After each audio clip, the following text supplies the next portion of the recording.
뉴스와 인물 순서입니다. 우리나라가 신안선을 시작으로 수중문화재 발굴에 나선 지 40년이 됐습니다.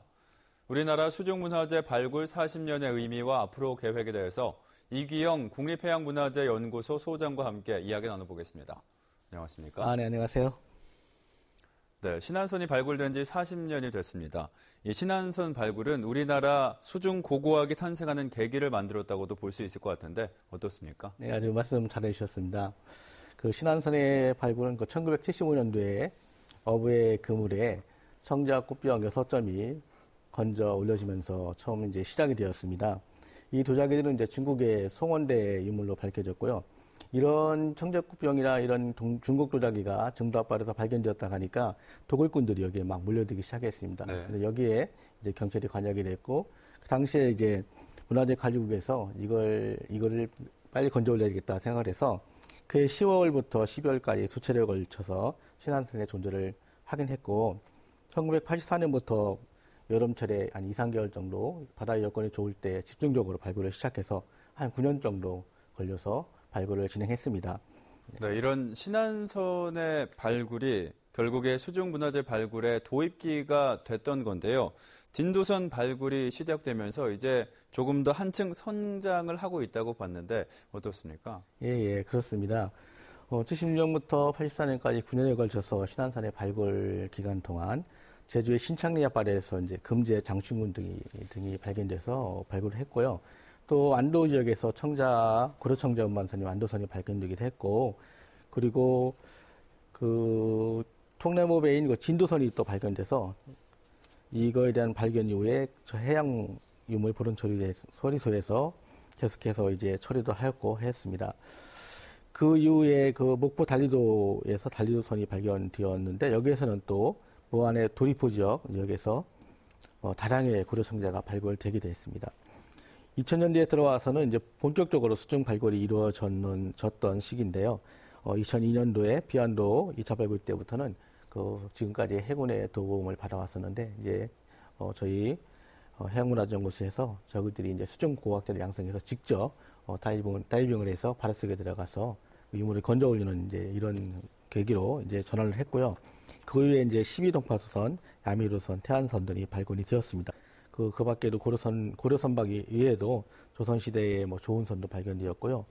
여기에서 나온 이제 그런 것들은 이제 이 지역의 전남 지역의 특산물도 많이 실려 있었고, 특히 그 화물의 출발지, 목적지 또는 언제 출발했다고 하는 것을 밝히는 목관 등이 대량으로 실려 있어서 하여튼 수중고고학의 발전, 우리나라의 그 역사를 증명하는 데 있어서 굉장히 중요한 그런 역할을 했다 할 수가 있겠습니다.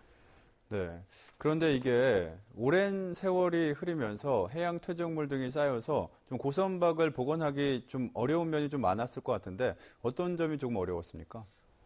해양 퇴적물이 쌓이면은 우리나라 같은 경우에는 이제 진흙 같은 층으로 덮이게 되는데요. 네.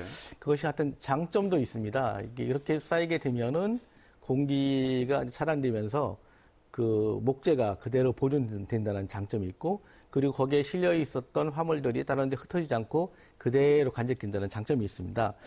이렇게 해서 이제 건져 올려진 선박은 대개 목재로 되어 있기 때문에 그 상태에서는 스폰지 같이 푸석푸석한 형태가 되기 때문에 네. 이것을 이제 깨끗하게 세척을 하고 또 바닷물을 머금고 있는 그 염분을 빼는 작업, 그리고 치수 안정화 작업, 그리고 나서 이제 건조시키고 또 표면 처리정이 이루어집니다. 이 기간이 대략 5년에서 10년 정도가 소요되고요. 이렇게 됨으로 해서 이제 바닷속에서 건져 올린 배가 우리 국민에게 이제 보여지는 그런 단계를 거치게 됩니다. 네, 그리고 해양문화재연구소는 신안선 발굴 40주년을 맞아서 특별한 행사를 마련했다고 하는데 이 행사 좀 소개해 주시죠. 네. 저희는 이 40주년을 맞아서 두 개의 특별전과 그리고 국제학술 대회를 준비를 했습니다. 첫 번째 것은 수중발굴 40주년을 기념해서 대한민국 수중발굴 40주년 특별전을 준비하고 있고요. 10월 25일부터 1월 30일까지 한 3달 정도 특별전을 하게 됩니다. 그래서 지금까지 수중 발굴했던 유물들, 그리고 그 선박들, 또 여기서 건져 올리는 연구 성과들, 자료들을 총망라해서 보여주게 될 것입니다. 그리고 한 달 뒤쯤 이제 중국 명대 무역선인 나나오 1호선이 있습니다. 중국의 남해 1호와 나나오 1호선이 그 쌍벽을 이루는 가장 대표적인 것인데요. 네. 이 여기서 실려 있던 그 무역품들을 그 중국 광동성 박물관에서 빌려 오게 됩니다. 그래서 250여 점이 이제 우리나라에서 소개가 될 것이고요. 이것은 이제 11월 29일부터 시작해서 한 3달 정도 전시를 하게 될 것입니다. 수중 발굴에 대해서 좀 더 알아보는 뜻깊은 행사가 될 것 같은데요.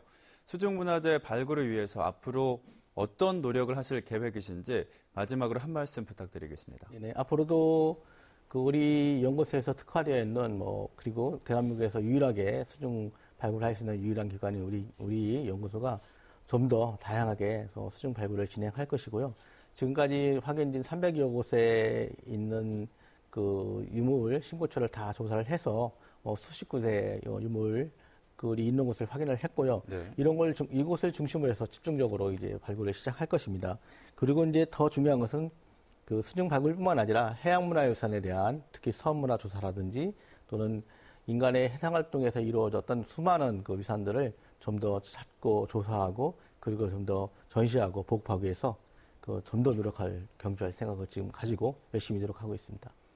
네, 이번 전시를 계기로 해서 이 수중 유물에 대한 국민적 관심이 높아지길 기대해 보겠습니다. 오늘 말씀 감사드립니다. 네, 감사합니다.